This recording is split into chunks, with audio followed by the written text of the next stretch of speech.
Alloh Qur'onda aytadiki, "Vallazina hum li amanatihim va ahdihim ra'un." Mo'minlarning sifatini aytayapti. Mo'minlar qanaqa bo'ladi desa, Alloh aytayaptiki, ular mo'minlar omonatlariga va o'zaro bog'langan ahd va paymonlarga rioya etuvchilardir. E'tibor bering. Mo'minlar qanaqa bo'ladi desa, sifatini aytayapti. Masalan, mo'min kim desa, Alloh taolo bizga o'rgatyapti. Mo'min kim?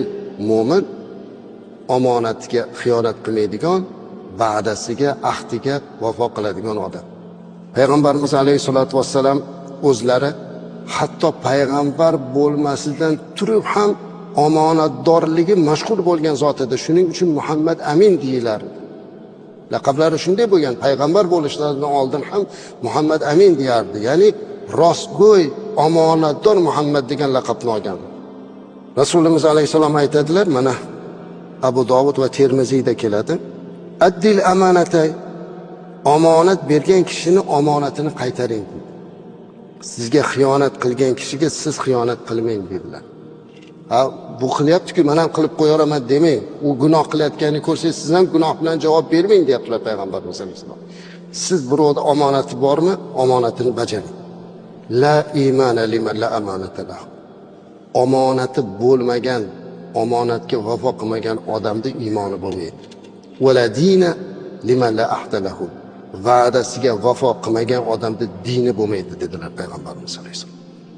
Qarang, omonatga xiyonat qilgan odamda iymoni bo'lmaydi, va'dasiga vafo qilmagan odamda, ahdiga vafo qilmagan odamda dini bo'lmaydi deydi. Topshirilgan omonatlarga xiyonat qiladigan kishi o'z iymonini albatta saqlay olmaydi. Chunki bu qiyin ahvol. Bir marta xiyonat qilgandan keyin u odat bo'lib qoladi. Shuning uchun omonatni qattiq ushlashlik kerak.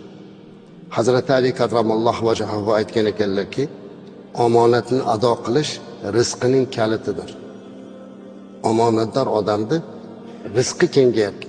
Omonatdor odam degani omonatni ado qiluvchi odam, qo'lida rizqining kaliti bor odam degan.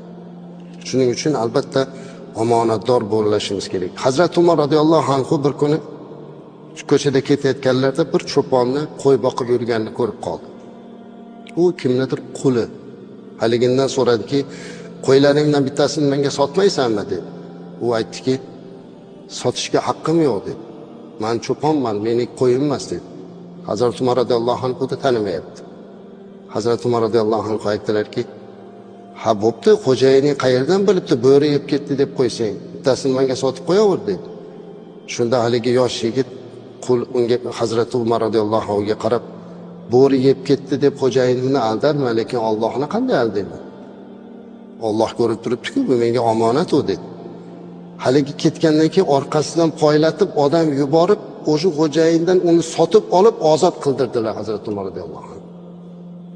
Omonatdorligi uchun. Bitta qulni omonatdorligi uchun ozod qildilar. Biz Allohning qulimiz. Agar biz Allohning omonatini ado qilsak, do'zaxdan bizni ozod qiladi inshaalloh.